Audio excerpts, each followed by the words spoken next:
이수만.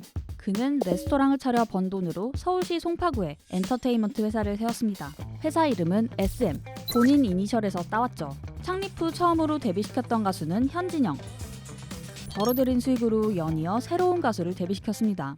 하지만 본인 자금으로 사업을 하는 건 규모를 확장하는 데 한계가 있었습니다. 사업을 더 키우기 위해서는 추가 자금이 필요했죠. 2000년 SM 엔터테인먼트는 주식회사로 전환하고 주식을 발행해 투자자를 모집했습니다. 투자자들의 돈으로 회사 규모를 키울 수 있게 된 겁니다. 그런데 주식회사가 되는 순간 회사는 창립자 이수만의 개인 회사가 아니게 됐습니다. 그때부터 SM 엔터테인먼트는 주식을 산 주주들과 공동으로 운영하는 회사가 된 겁니다. 주식 하나에 의사결정권 하나가 부여돼 회사가 운영되죠. 그래서 주주들이 원하는 대로 주주의 이익을 중심으로 경영해야 했습니다.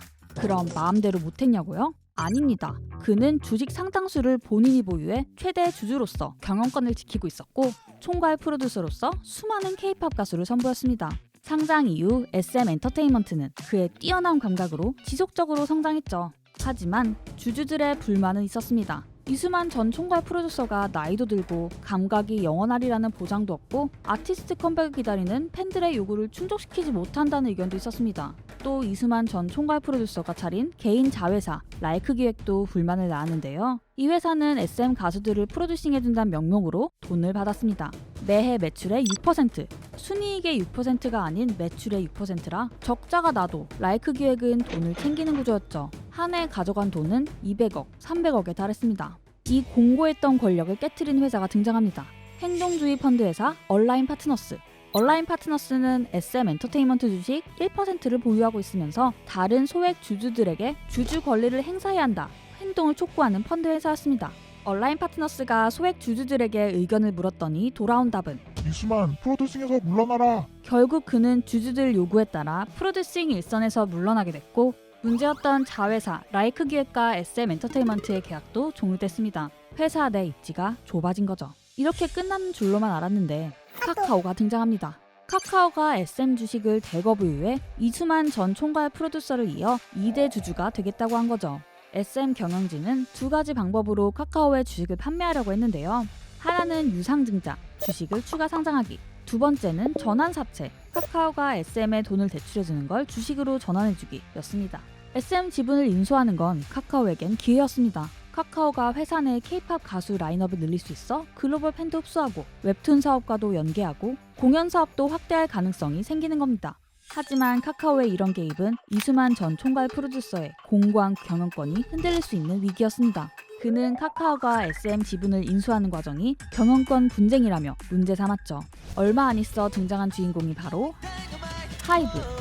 이수만 전 총괄 프로듀서는 SM을 사들이고 싶어 했던 하이브 방시혁 의장을 찾았습니다.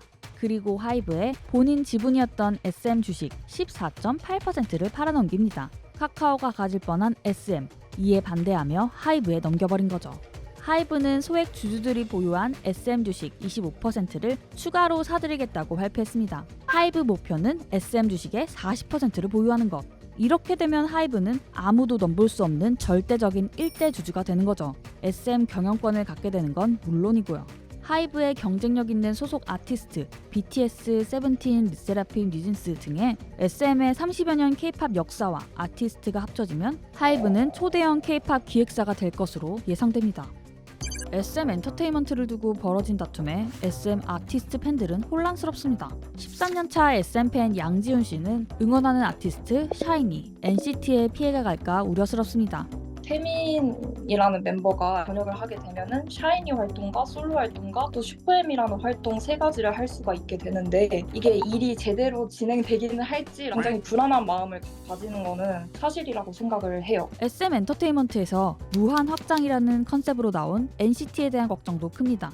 하이브 같은 경우에는 이런 다인원의 그룹을 다뤄보지 않았기 때문에 그거에 대한 우려가 아무래도 많이 큰 것 같은데 지금은 관여를 안 할지 몰라도 경영권을 쥐고 있는 거는 하이브가 되기 때문에 멤버가 추가가 되고 유닛도 추가가 되었음에도 불구하고 그에 따른 실적이 나지 않는다면 해체를 시켜야 되지 않을까라는 의견이 꼭 나올 것 같기도 해서 NCT는 실험적인 그룹이기 때문에 더 팬들이 마음이 불안한 것 같습니다. 15년 동안 SM 엔터테인먼트 소속 아티스트 팬이었던 변모 씨는 SM 아티스트의 고유성이 사라질까 걱정입니다. SM이 밀어오고 있던 색채는 어떻게 되는 걸까? 뭐 세계관이나 뭐 이런 것들도 변화되는 건 아닐까? 하지만 새로운 디렉팅으로 발전할 아티스트를 생각하면 내심 기대되기도 합니다. 음악적 트렌드나 사람들이 선호하는 취향이나 이런 게 변했잖아요. 한 프로듀서의 디렉션 가지고 움직이다 보니까 새로운 거를 못 본다 이런 생각이 들기도 했어요. 다양성을 조금 추가해서 좀 다양한 SM의 모습을 볼 수 있지 않을까? 30여 년 동안 K-팝에 큰 획을 그은 SM 엔터테인먼트. SM 엔터테인먼트를 둘러싼 하이브와 카카오의 격돌 사이에서 SM의 미래는 어떻게 될까요?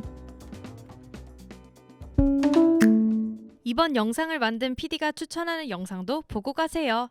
스브스 뉴스의 다른 영상을 즐기시려면 구독 버튼을 꼭 눌러주세요.